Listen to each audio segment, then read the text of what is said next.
soñé. La imagen que desfiguró.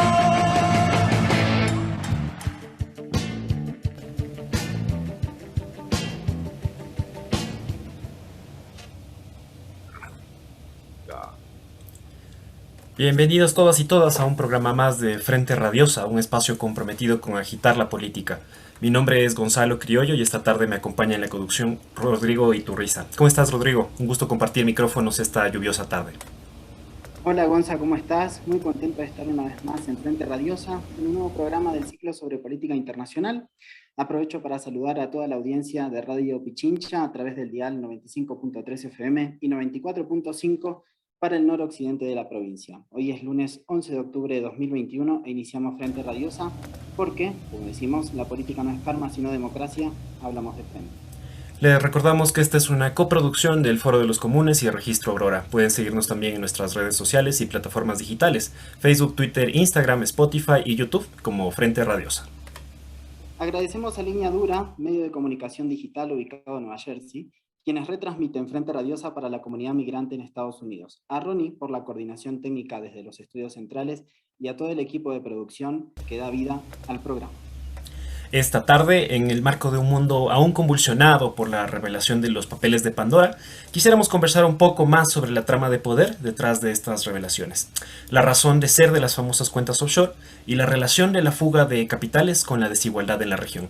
Para ello, hoy nos acompañan Andrés Arauz, economista y ex candidato presidencial, Carlos Ruiz Encina, sociólogo y profesor de la Universidad de Chile, y Adoración Guamán, jurista y profesora de la Universidad de Valencia. Bienvenidos, bienvenida. Hace 2 días, el sábado 9 de octubre de 2021, en plenas fiestas de Guayaquil, Lasso aplaudió a rabiar a Durán Barba luego de que éste recibiera de manos de la alcaldesa de la ciudad una condecoración por sus aportes a la urbe. Durán Barba fue el principal estratega de Lasso en la segunda vuelta de 2021. Ambos aparecen en la lista de evasores fiscales que ha revelado la investigación de más de 11,9 millones de documentos de Pandora Papers, un proyecto del Consorcio Internacional de Periodistas de Investigación en el que participan 150 medios y más de 600 periodistas en todo el mundo. Pocos días antes, el propio Lasso entregó los más altos honores del país a Mario Vargas Llosa. En su discurso, el escritor pontificó las virtudes que alcanzan las sociedades libres y liberadas por grandes líderes, según él, como Guillermo Lasso. Cuando el nombre de Vargas Llosa apareció en los Pandora Papers, quedó claro que cuando habla de libertad, piensa más bien en las Islas Vírgenes y en los paraísos terrenales que reciben las grandes fortunas de los poderosos sin interrogatorios, sin burocracias ni impuestos. El dinero sin patria.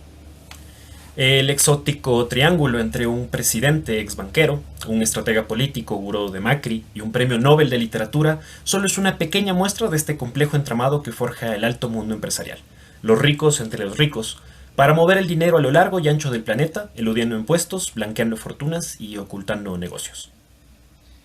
Primero empresarios o banqueros, luego devenidos políticos influyentes y luego de vuelta a sus grandes negocios. Las puertas giratorias conectan poder político y poder económico financiando campañas, facilitando la fuga de capitales, produciendo entornos regulatorios que premian inversiones opacas y familias de herederos. El caso del presidente chileno Sebastián Piñera es emblemático al respecto.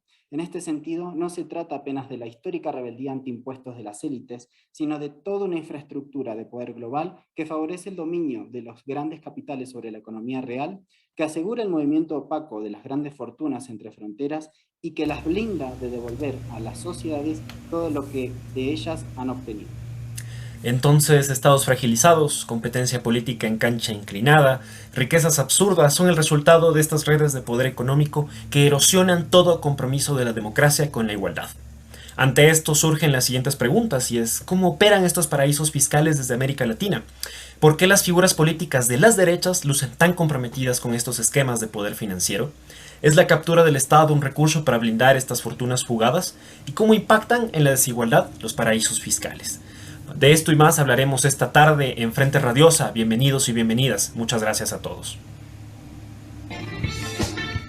Política de frente, porque la política es cambio y conflicto.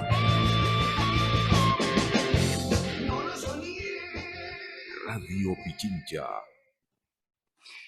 Muy bien, mucho se ha discutido estas semanas sobre qué son y cómo operan los paraísos fiscales. Surge entonces un interrogante importante, un conjunto de interrogantes importantes. Andrés, Carlos, primero voy con ustedes. ¿Quiénes operan detrás de los paraísos fiscales? ¿Por qué las figuras políticas de las derechas lucen especialmente comprometidas con este esquema de poder financiero? Andrés, empezamos con vos. Bueno, gracias por la invitación. Es evidente que aquí los que se aprovechan son las élites, ¿no? Alguien me preguntaba este fin de semana en la Feria del Libro, en el Zócalo, acá en la Ciudad de México, ¿cómo se entiende la lucha de clases en el siglo XXI? Y desde mi perspectiva es básicamente el capital financiero transnacionalizado y ahora offshoreizado versus el resto del mundo. Yo no concibo que la disputa o la bronca sea con un capitalista de una pequeña empresa que tiene 20 trabajadores, digamos. No, ese no es el adversario en esta etapa del desarrollo del capitalismo. El adversario es el capital financiero transnacional que se escuda en esquemas como el CIAD y los tratados de arbitraje, la violación de los derechos humanos, el uso de distintas jurisdicciones para estar en este éter, en este vacío internacional que no permite que ningún Estado pueda ejercer su soberanía y mitigar o reducir su impacto en términos de la vigencia de los derechos. Yo creo que el capital financiero entre ellos es el más poderoso en la actualidad, en donde a través de coima, corrupción, incidencia o cabildeo inciden en la formulación y en la política pública que termina minando los derechos de la gente con programas de austeridad, de despidos, de desregulación, de precarización, etcétera, siempre desde el eje del capital financiero. Y ahí, por ejemplo, en el Ecuador, tenemos la oportunidad de señalar o de excluir, ¿no es cierto?, a ese segmento que ha decidido financiarizarse y offshoreizarse, que prefiere vivir en la virtualidad de tener la plata en la especulación por fuera del territorio, con todo el resto de los trabajadores, campesinos, productores, pueblos de nacionalidades indígenas, clase media, capitalistas pequeños, cooperativistas, la economía popular, que sí le apuesta a un dinero vinculado a la producción, vinculado a la supervivencia, vinculado a lo social, a lo comunitario, a lo colectivo, al día a día de nuestra sociedad. Así que aquí queda muy claro quiénes han sido los principales beneficiarios de este sistema de offshores, de guaridas fiscales, de empresas fantasmas, y bueno, ya de entre ese pequeño grupo del capital financiero internacional, tristemente, pero ejemplarmente, al actual presidente del Ecuador, un banquero que nunca se deshizo de sus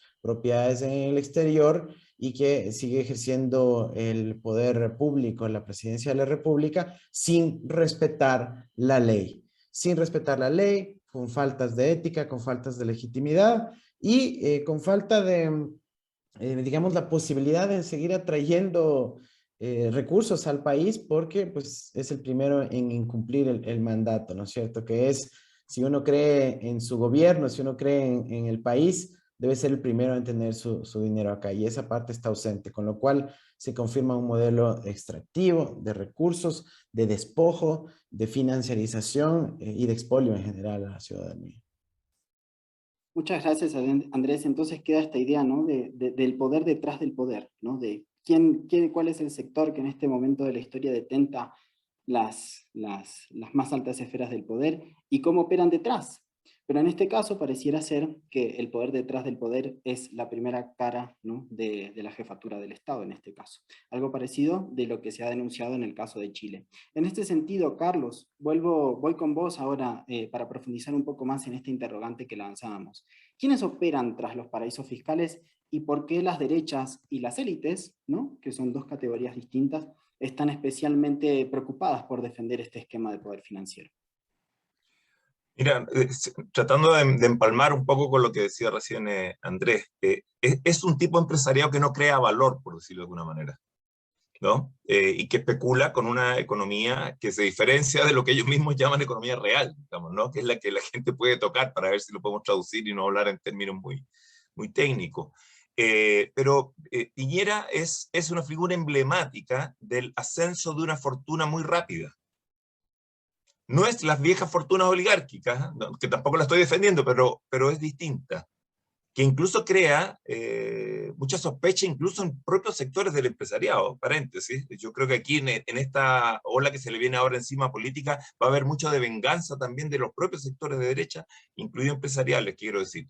Pero es un tipo, claro, de creación de fortuna que está muy enlazada con el ir aumentando en paralelo el poder político, ¿no? Entonces ahí hay una mezcla orgánica, digamos, orgánica, porque es una fortuna que está amparada en el uso de información privilegiada, en la ilusión de impuestos, que sostiene una carrera política muchas veces en forma ilegal, y ha sido más de una vez acusado por eso. Después usa ese mismo poder político desde los tiempos que era senador, para obtener ventajas económicas, es decir, para retroalimentar el aumento de su propia fortuna. Y además su condición política para proteger entonces esta forma en la que ha ido acrecentando esa fortuna. Por lo tanto, si fijan, la acusación constitucional en la que está a punto de entrar la figura de Piñera, quizás después nos podamos ampliar en eso, en medio de la crisis política y social que está viviendo Chile, ustedes lo conocen, con unas revueltas sociales muy intensas desde hace muy poco, se mezcla ya, pero con un carácter específico, no como el intento de acusación constitucional anterior, que tuvo que ver mucho más con el tema de derechos humanos, la forma en que se declaró el estado de sitio, etcétera, sino que en este caso específicamente con el tema negocios y la relación que tiene con la posición que ocupa. Cómo desde la posición que ocupa incluso logra liberar ciertas inversiones de controles medioambientales en este caso, ¿no? Para aumentar su valor y obtener el tercer pago, digamos. No quiero entrar en el detalle de esta última ocasión, pero en el fondo no hay otra posibilidad de lograr esta forma de acumulación si no es con poder político. Esto es muy importante. Este no es un laissez-faire, o sea, si revivimos a Adam Smith se asustaría de esto, digamos. Esto no tiene nada de libre competencia. Esto no tiene nada de mano invisible, no, absolutamente condicionado por la fuerza política que se tiene para entonces obtener privilegios patrimoniales sobre las oportunidades, ¿no? Y por supuesto sobre los ingresos. Entonces ahí hay una relación orgánica muy fuerte entre política, como les decía, y negocio, que es la que termina de estallar, y en Chile en este caso emblemáticamente como el fin de una etapa, como lo que termina de cristalizar ya, ¿no? Como un pueblo que se levantó, asedió y levantó, y está generando una nueva constitución, asedió un congreso, está refundando el sistema de partidos, pero todavía se sostenía la figura presidencial, inestablemente, pero Chile todavía parecía, y se preciaba mucho en la región, de tener una situación de gobiernos que los últimos 30 años empiezan y terminan. Eso es lo que estamos a punto de ver caer en las próximas semanas. Gracias, Carlos. Y Adoración, yo quiero profundizar en esto que mencionan Andrés y Carlos. Hay actores que, a pesar de la cantidad de dinero que ostentan, uno ve que aún así incursionan en la política. Entonces cabe preguntar y profundizar sobre lo último que posicionó Carlos. La captura del Estado, ¿cómo funciona como recurso para blindar estas fortunas fugadas? Y además, ¿cómo está este vínculo, nuevamente retomando la pregunta inicial, entre las derechas y las élites en este tema, en la participación política? Por favor, Adoración. Sí. Enlazando con lo que han comentado mis compañeros y también con la pregunta que habíais hecho al principio acerca de la desigualdad. Y está todo conectado. Desde luego, si hay algún rasgo que se puede predicar del conjunto de la región latinoamericana es la desigualdad y la preocupación por la misma.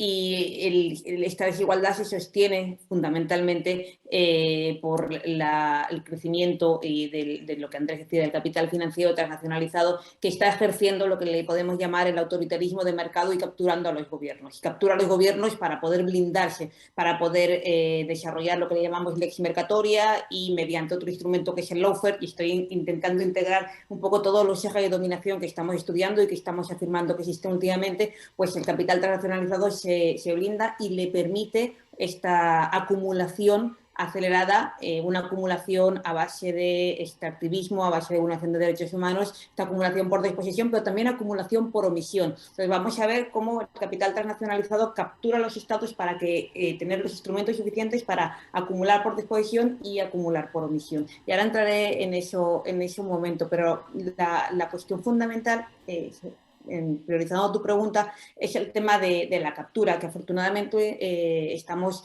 leyendo mucho y asistiendo a la publicación de numerosas investigaciones acerca de la captura corporativa en América Latina. La captura básicamente es el mecanismo por el cual se distorsiona la formulación de leyes o se emiten normas o regulaciones por parte del Estado en favor de unos grupos económicos determinados y en contra del interés general. En realidad lo que hace la captura es cercenar la libertad del Estado, redireccionar esa actuación del Estado hacia los intereses de los grupos económicos. Se cortapisa el Estado y, por supuesto, también se cortapisa la expresión de la voluntad de la sociedad cuando rechaza esa captura y, por supuesto, también se requiere blindar o embridar o sujetar a la oposición. Y para eso hay otras estrategias como hemos visto, desgraciadamente, reproducirse, que es el lawfare. La captura tradicionalmente ha funcionado por la vía del lobby o la puerta giratoria. De hecho, todos los estudios acerca de los lobistas, especialmente, por ejemplo, en Europa, en la Unión Europea, el fenómeno del lobby era y sigue siendo un fenómeno muy extendido. Hay leyes, incluso también en Estados Unidos, con respecto de los lobbies, cómo regular los lobbies, cómo regular esa presión, esa influencia de las empresas sobre los que dirigen. Pero poco a poco, y fundamentalmente creo que podemos señalar ahí la llegada de Macri al poder, hemos visto un cambio importantísimo, que es la llegada de la figura del empresario presidente. El empresario presidente es el que llega al poder ya como representante de este capital financiero transnacionalizado, como representante de un sector muy claro, con un programa netamente de derechas, llega al poder o se voltea, como fue el presidente Lenín Moreno, que se vuelve, ¿no? Por sorpresa, defensor de las élites. Pero en el caso de Macri y en otros casos creo que podríamos hablar también de Piñera y, por supuesto, de Guillermo Lasso, lo que estamos asistiendo es a un presidente que no hace falta que se capture porque él era quien capturaba a los anteriores ejecutivos y directamente encarna ya esta intención y este currículum, ¿no? de sencillamente defender sus intereses, cosa que plasma en el gobierno. Y esa plasmación en el gobierno, y cierro aquí, la estamos viendo clarísimamente en el Ecuador. Ya la empezó con el gobierno de Lenín Moreno y en lo que lleva el gobierno de Lasso vemos con absoluta claridad que el desarrollo de la lex mercatoria, con lo que comentaba antes Andrés, ¿no? Con la vuelta al CIADI, la impulso acelerado de tratados de libre comercio e inversión, la sumisión completa al FMI con un nuevo acuerdo, es decir, el que Lasso ahora haya aparecido en los papeles con ese currículum de evasión de impuestos no debe despistarnos la atención de lo fundamental. Es que el programa de gobierno de Lasso tiene una deriva absolutamente orientada a la acumulación por disposición, porque la acumulación por omisión, que es la evasión de impuestos, ya la venía haciendo. Y creo que en este momento está en este despliegue acelerado de la lex mercatoria, que al final lo que hace es blindar sus intereses y permitir también, cuando tira a la baja las normas fiscales para atraer inversión extranjera, esa inversión curiosamente él lanza fuera, pues permitir también la extensión de la ley migratoria y priorizar los intereses de las élites.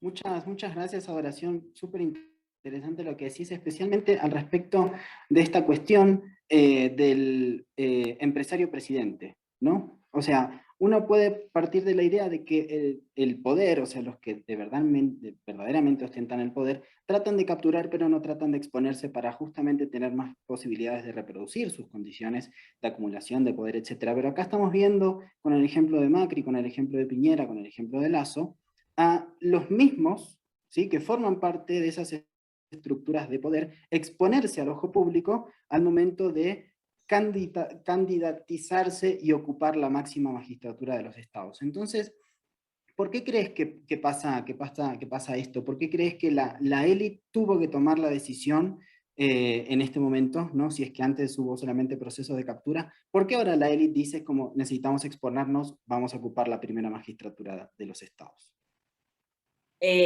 Creo que hay una reacción clara ante los gobiernos postneoliberales y lo que fue realmente la puesta de rodilla en pared respecto de algunas cuestiones para las élites fundamentales, muy especialmente la paralización con matices de la lex mercatoria, tratados de comercio e inversión, por supuesto la ruptura más o menos con el FMI, y la necesidad de las élites de recuperar ese espacio. Y ese espacio lo recuperan directamente ya sin ningún tipo de figura mediadora de sus intereses, no se molestan en volver, quitando quizá el caso de Moreno, ¿no? que fue ese giro contrario al programa electoral, pero directamente las élites se lanzan sin necesidad de esa mediación y además consiguen que, por diversos factores, cada país muy complejo, consiguen que además las mayorías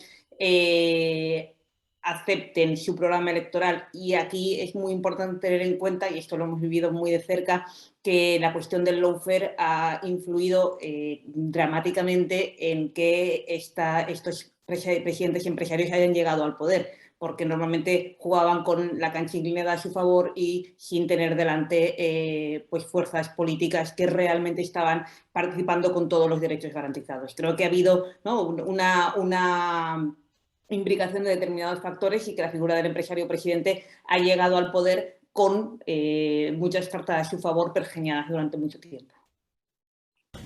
Sobre esta pregunta que acaba de plantear Rodrigo, Andrés, en Ecuador se acaba de presentar la ley de creación de oportunidades, que no termina de ser esta muestra de la captura del Estado o el intento de captura del Estado.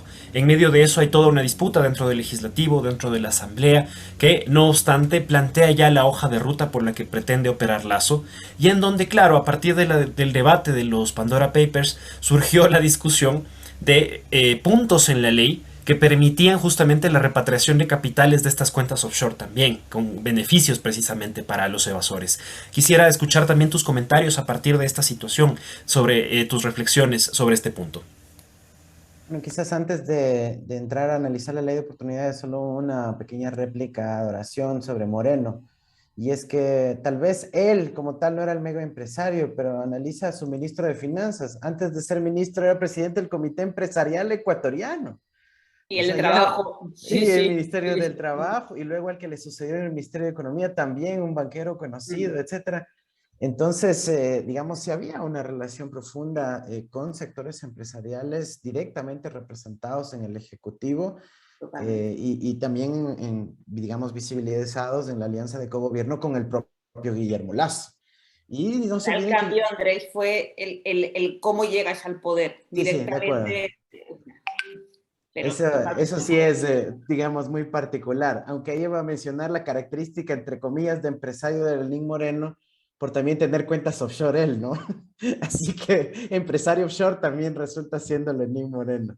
Bueno, hablando sobre la ley de oportunidades, es una clara demostración de cómo, al igual que ocurrió en la crisis del feriado bancario en el año 99 en el país, llega la democracia popular, la democracia cristiana, es decir, el mismo partido que está ahora, creo, porque se fusionó con la democracia cristiana formalmente hablando, llegó en el 98 a la constituyente con Osvaldo Hurtado a la cabeza y emitieron la regulación principal, que es la Constitución, y la disposición transitoria 42 que le permitió al Estado dar el salvataje, ¿no es cierto?, otorgar esos financiamientos ilimitados de los recursos estatales hacia la banca. Y bueno, y luego ocurrió lo que ocurrió, una crisis, una expulsión masiva de nuestros ciudadanos, de nuestros hermanos, la ruptura de las familias ecuatorianas, la generación de toda una dinámica transnacional y demás.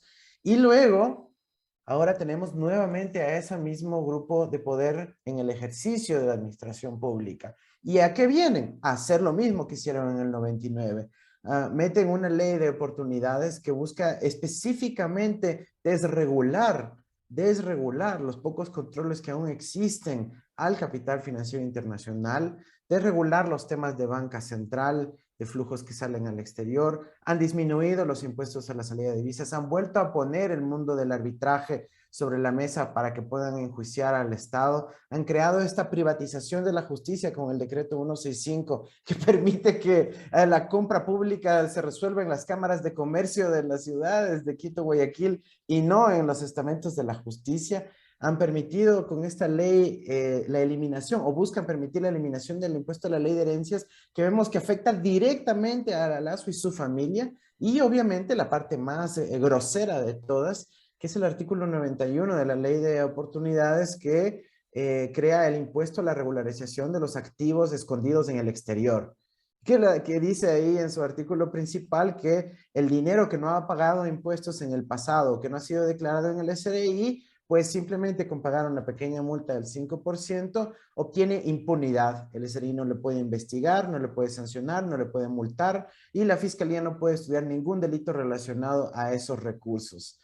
Eso se llama impunidad corporativa de las élites de la forma más gruesa, grosera y asquerosa. Y lamentablemente eso es lo que está en el proyecto de ley. Y por eso, a pesar del golpe tan fuerte que ha significado los Pandora Papers a Lazo y a su entorno en los últimos días, siguen con insistir que debe aprobarse la ley de oportunidades y ahora han contratado a una serie de lobistas que se apodan constitucionalistas a decir que Lazo lo puede emitir con decreto ley, que puede emitir una ley por decreto, que puede saltarse a la asamblea.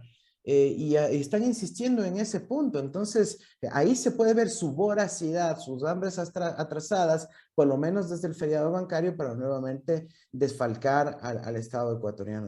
Entonces, hay que estar muy atentos con aquello. Son las 18 horas con 30 minutos. Estamos en Frente Radiosa. Les agradecemos a todos por su sintonía. Nos vamos a una pequeña pausa.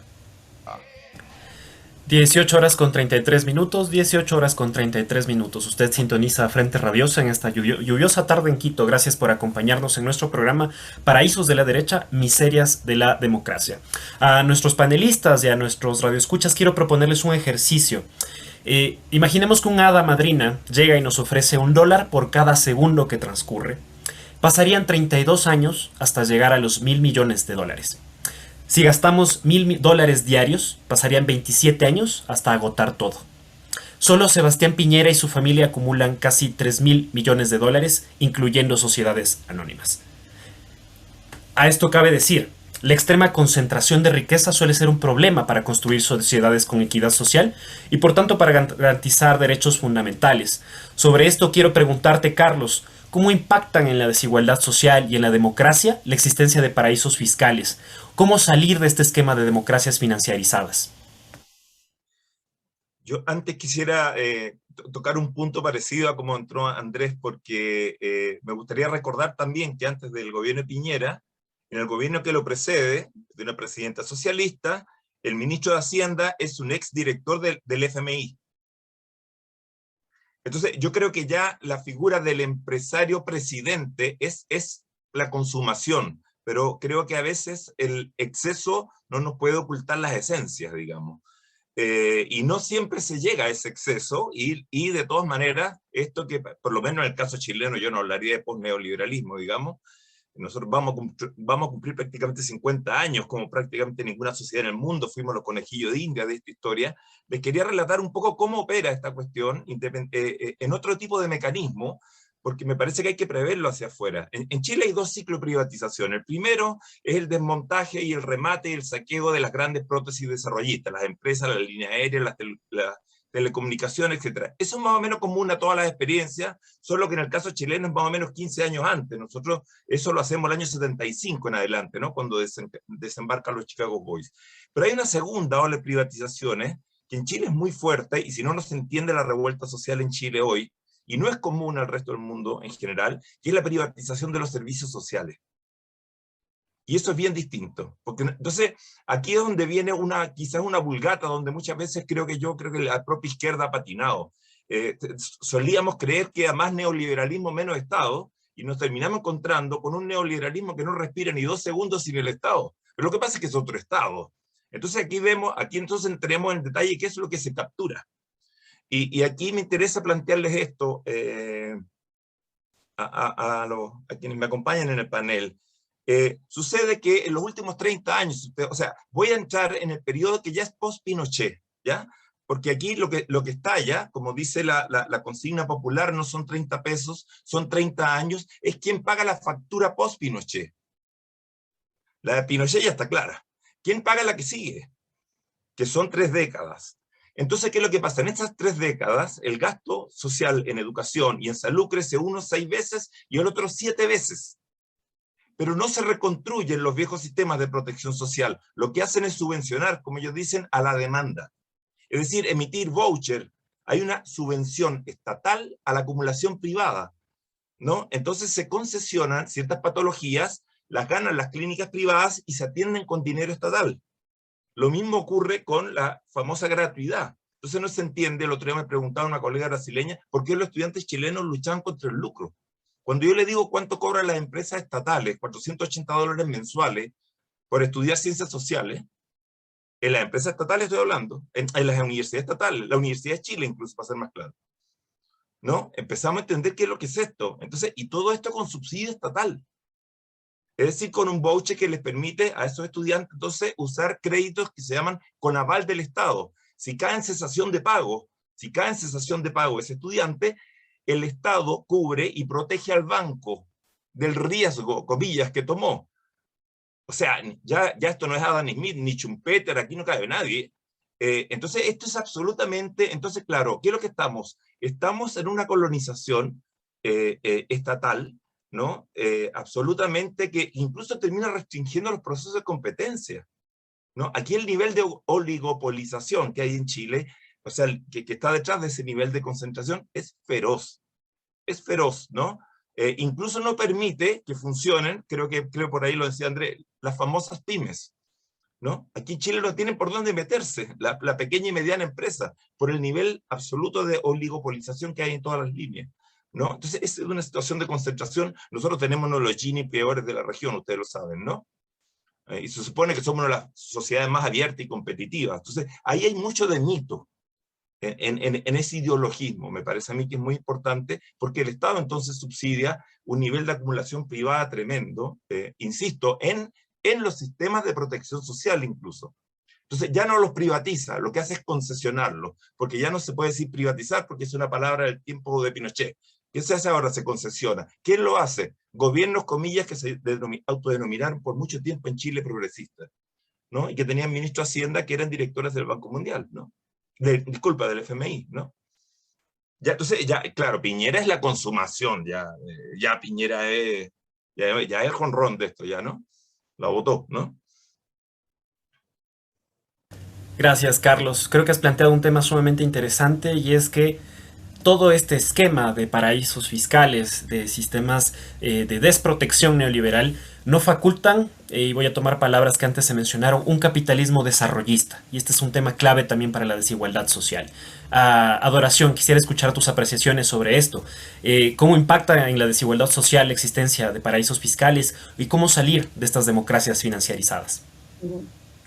Bueno, la primera cuestión, y un poco también retomando la pregunta que he hecho antes, que me parece fundamental, es entender que la evasión, la elusión fiscal, la planificación fiscal agresiva o la rebaja de ingresos tributarios vía erosión de las bases, vía política fiscal regresiva, impactan directamente con la capacidad del Estado para fomentar los derechos humanos y, por supuesto, para fomentar todo tipo de igualdad o de justicia social. Los ingresos tributarios, y esto es fundamental, son el instrumento más importante, más fiable, más sostenible para que los estados destinen los recursos al vivir bien de la gente.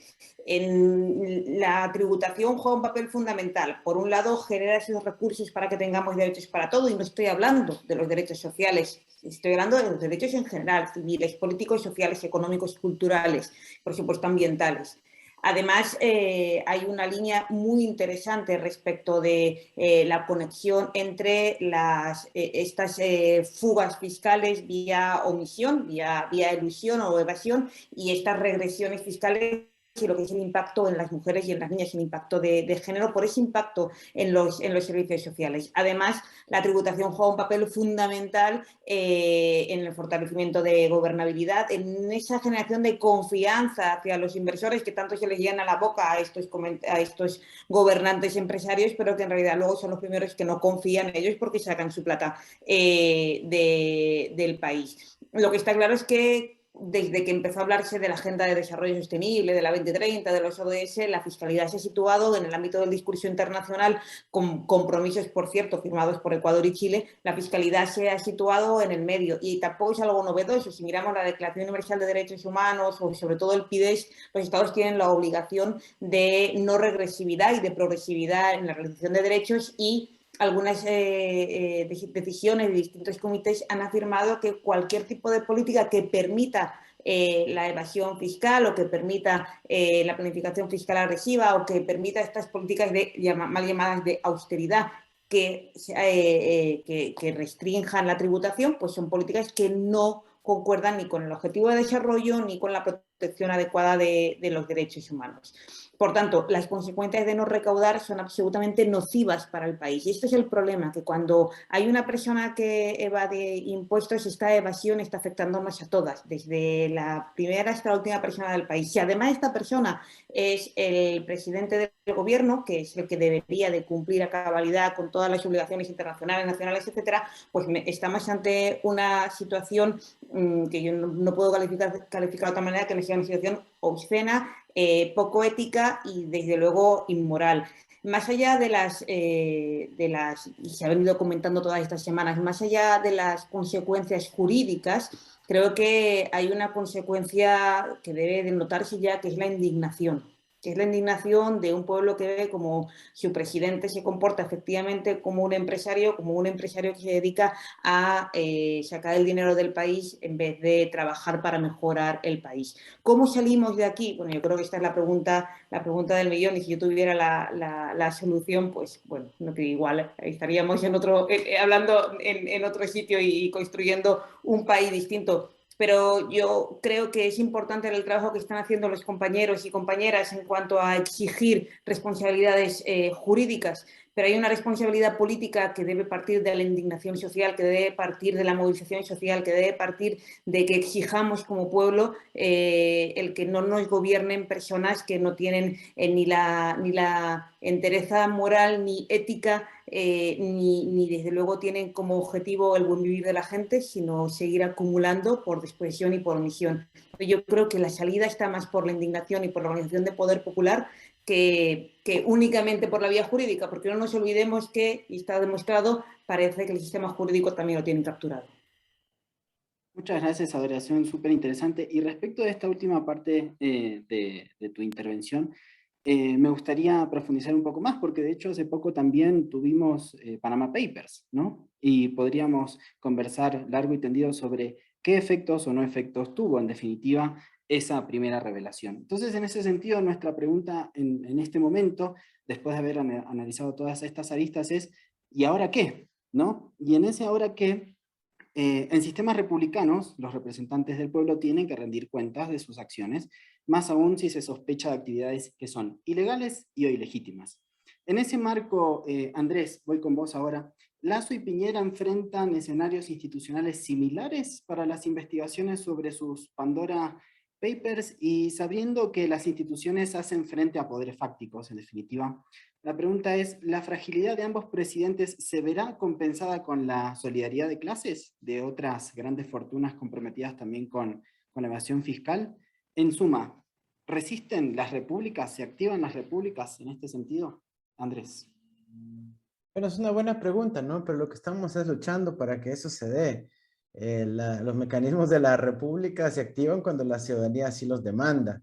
Si no, imagínate, en el caso de Ecuador iba a dormir el sueño de los justos, eso con la complicidad mediática quedaba escondido. Aquí lo que necesitamos es que la gente se indigne. O sea, yo no sé cómo esto no es una materia de indignación social a nivel general.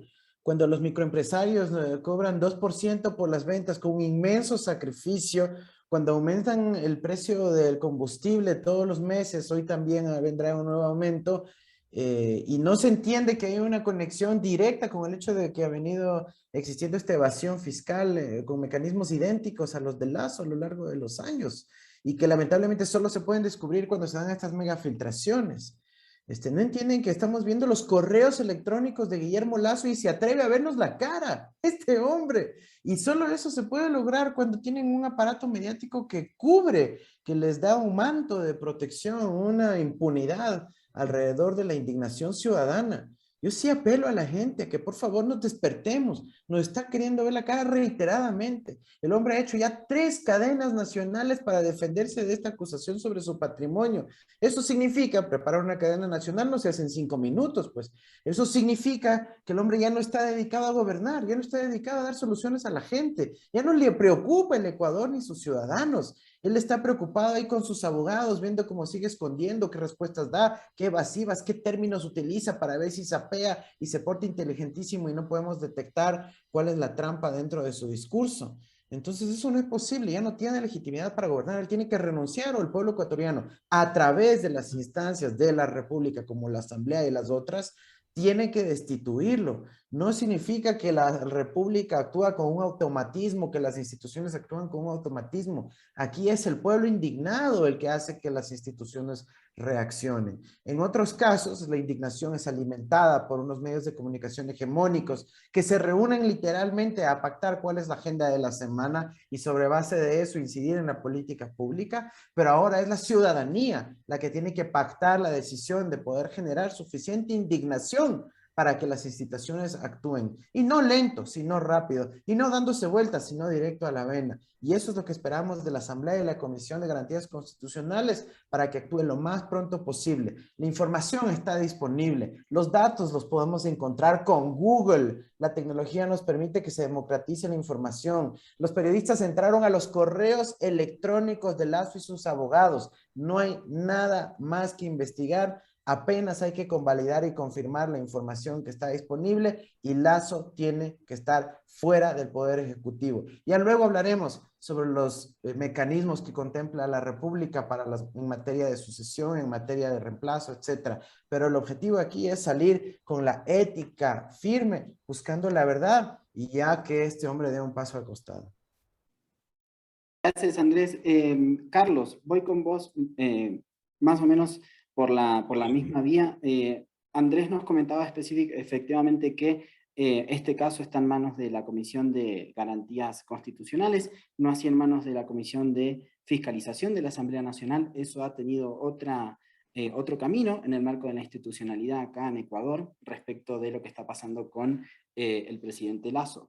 En ese sentido, ¿cuáles son los mecanismos institucionales que se están activando en Chile respecto de el caso de Piñera, de ser el caso, y cómo ves esta posibilidad de un posible cierre de clase, ¿no?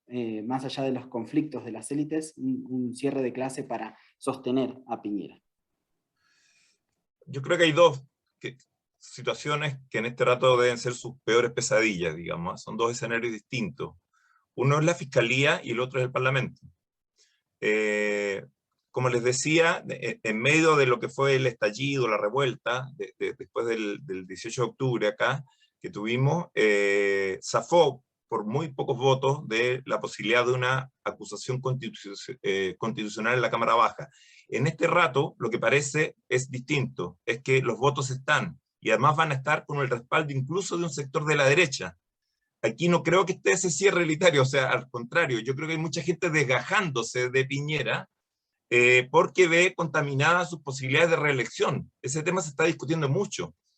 Hay varios jefes de partido, incluso de su bloque, que ya le han puesto condiciones para no votar la acusación constitucional en la Cámara Baja. De todas maneras, es tremendamente restrictivo el régimen chileno, como ustedes saben, requiere 2/3, ¿no? Aquí no funcionan las minorías simples. Eso significa 78 votos en la Cámara Baja y 29 votos en el Senado. Eso en el caso del Senado, eso significaría que 5 senadores de derecha tendrían que votar también a favor de la acusación constitucional a Piñera. Y eso en este rato se está debatiendo abiertamente. Eso incluso. O sea, está en la crisis. que insisto, yo creo que en el caso nuestro va mucho más allá de los impuestos, ¿eh? Y se puede recaudar, pero el problema es que después ¿qué hacen con la recaudación, digamos? Subsidiar al capital de nuevo. Entonces, insisto, insisto que el caso nuestro todavía es más complejo, de un neoliberalismo mucho más profundo todavía. Y por otro lado, la Fiscalía, que estaba en graves problemas también en este rato, abre una investigación. Abre la investigación. O sea, en este rato está siendo investigado. Que eso es independiente de lo que hace el Poder Legislativo. Me refiero al Ministerio Público, ¿no? Entonces la Fiscalía abre esta investigación sobre una derecha desorganizada que está aturdida hace mucho tiempo por el ascenso popular que se está viviendo en este rato en Chile, en este momento. Yo diría que lo que reclamaba un poco en el caso, recién Andrés, en el caso coyuntural nuestro es distinto porque esa activación, esa propensión a la movilización en este momento es muy fuerte, ¿no? Piñera acaba hoy de decretar estado de emergencia en la Araucanía, por ejemplo, con tanquetas, ¿no? Y la gente está acusando que es un distractivo respecto a los Pandora Papers, digamos, ¿no? O sea, se está recurriendo a la violencia porque no encuentran otro modo, y insisto, ahí hay una derecha que se está zafando porque tienen elecciones en este rato. Van a perder la revalidación de sus cargos. ¿Qué seguiría ahí? Para terminarte la pregunta, Rodrigo. Si es destituido, asume un presidente interino en máximo 10 días. En el intertanto, asume el ministro del Interior, que es una figura políticamente muy débil en este rato en Chile. La persona que lo ocupa, no digo el ministerio, ¿eh? No es Chadwick, que era una persona que tenía mucho más fuerza. Y ese gobierno, entonces, que asumiría después de unos 10 días, gobierna hasta el 11 de marzo. La oposición en este rato tiene mayoría, por lo que significaría ya el término completo del gobierno de Piñera. Para decirlo en términos simples, quizás resumidos, así, casi como 140 caracteres, digamos, ¿no? Como diríamos hoy, ¿no? Yo creo que la caída de Piñera coincidiría con la caída de la Constitución de 1980 de Pinochet, y eso termina de sellar el fin de una era en Chile. Creo que eso es lo que se está disputando en este minuto, en esta coyuntura histórica, en esta situación tan determinante que está viviendo la sociedad chilena, la crisis política, la crisis social y el tipo de participación que se está generando. Ustedes están viendo la constitución nueva que se está abriendo paso, ¿no? Eso coincidiría entonces con la caída del gobierno de Piñera en este rato, en la forma en que se están comportando incluso las mayorías parlamentarias. Se ha intentado posicionar que es dinero legítimo, que es plata bien habida. Mientras tanto, el presidente de la Comisión de Fiscalización oculta documentos, se entrega a Carondelet, mientras los Rockefeller de WhatsApp procuran lavar la cara de sus cercanos. El día de hoy hemos planteado un escenario distinto. Hoy hemos conversado sobre los Pandora Papers, sobre los paraísos fiscales, su inconveniencia económica y, no menor, su inmoralidad e ilegitimidad. No hay pacto social posible con evasión de impuestos, no hay desarrollo posible sin mínimas instituciones, y la no existencia de paraísos fiscales debería ser una. Queremos agradecer a Andrés Arauz, Carlos Ruiz y Adoración Guamán. Quisiéramos escuchar sus comentarios finales antes de terminar este muy interesante panel. Por favor, Andrés. Yo apelo a que la ciudadanía se siga empoderándose de este tema, ¿no? Aquí, más allá del fenómeno estructural que hemos analizado en un inicio, de cómo protegen a unos pocos ricachones, entre ellos al presidente de la República, hay que evaluar si es que es la persona idónea para poder seguir dirigiendo los destinos de la patria. Y la conclusión evidente es que no, ya no tiene legitimidad interna. ¿Con qué cara va a poder ir a la asamblea a decir aprobamos una ley para caerle con más impuestos a la clase media del país? ¿Con qué cara va a decir ahora vamos a privatizar el petróleo, la energía, las eléctricas, el banco, las telecomunicaciones, etcétera, porque ya no tenemos plata? Cuando ha quedado en evidencia toda esa evasión enorme de recursos, ese robo por omisión, ese despojo de los ecuatorianos. Entonces los ecuatorianos tenemos que alzarnos, digamos, tenemos que exigir que la asamblea actúe de forma rápida, tenemos que exigir que si tiene algo de vergüenza, Guillermo Lasso renuncie, y si no lo hace, la asamblea tiene que actuar rápido y con contundencia. Aquí la investigación, insisto, tiene que ser rápida porque la información está ahí. Es evidente, es sencillo, cualquiera puede meterse al internet, ver si es que los grupos económicos publicados por el SRI incluyen la información de las empresas que revelaron los Pandora Papers. Y no las incluyen. Por lo tanto, ha habido evasión, ha habido mentiras, ha habido testaferrismo, ha habido simulación, ha habido un fraude en contra de la democracia ecuatoriana y es hora que ya no nos dejemos ver la cara. Ya nos han visto suficiente, hemos visto como todo el aparato mediático convencional hegemónico le ha cubierto, y nosotros tenemos que dejar eso superado, avanzar hacia una restauración democrática de verdad, en donde los derechos de los ciudadanos se reflejen en la política pública y se respete nuestra Constitución. Así que a exigir a ecuatorianos que haya un resultado pronto por parte de nuestra Asamblea. Gracias. Gracias, Andrés. Vamos contigo, Carlos. Mira, muy breve. Yo creo que en este rato, en el caso chileno en particular, Chile atraviesa por una crisis de los marcos de dominación, de los marcos de control social que primaron sobre la transición a la democracia y con cierta efectividad prácticamente por 30 años. Esto ha abierto en este momento una senda de posibilidades de cambio desconocida en la historia reciente chilena. Y en ese sentido termina de explotar ante esta configuración que es la que hemos estado tratando en todo el programa. Yo creo que el país que creían que podían manejar como una empresa ya no existe. Ya no existe. Gracias, Carlos. Adoración, cerramos contigo. Sí. Es importante señalar que los papeles de Pandora, los Pandora Papers, han puesto nombres y apellidos a algo que era una verdad a gritos, que ya se anunció con los Panama Papers, con los Paradise Papers, y que se ha venido anunciando por numerosas entidades. El estado de la justicia fiscal, que se publica anualmente, ya nos decía que el mundo pierde 427.000 millones de dólares directos en impuestos cada año. Es decir, estas cifras lo sabemos. Estas cifras las sabíamos y cuando estallaron los Panama Papers, muchas personas auguraban caídas de las personas que habían sido retratadas y en realidad pasó poco, se activaron algunos mecanismos, la Unión Europea dijo que se iba a activar, pero aún veíamos como la Unión Europea se bajaba ayer a un estado de entre la lista de paraísos fiscales, como la OCDE da pasos titubeantes, como en realidad se está haciendo todavía poco y no podemos volver a desaprovechar la oportunidad. Creo que estos papeles de Pandora han abierto realmente esa caja donde están todos los males del mundo y pueden desatar y deben desatar estas consecuencias. Pero lo que sí es cierto, aunque coincido plenamente con Andrés, es que a nuestro alrededor la sociedad ecuatoriana es una sociedad que tiene necesidades vitales y que ha llegado a tal grado la acumulación por disposición que en muchísimas ocasiones entre el grado de, y además no lo hemos mencionado, pero la obscenidad de hacer todo eso durante la COVID. Es decir, tener a un presidente que en vez de preocuparse por la pandemia y por proteger a su pueblo, se preocupa más por mantener sus negocios offshore y por seguir primando los intereses del capital cuando su pueblo se está muriendo. Pero bueno, la situación de inmoralidad ilegitimidad y probablemente ilegalidad del presidente tiene que llegar a las mayorías sociales y es una labor pedagógica que hay que hacer.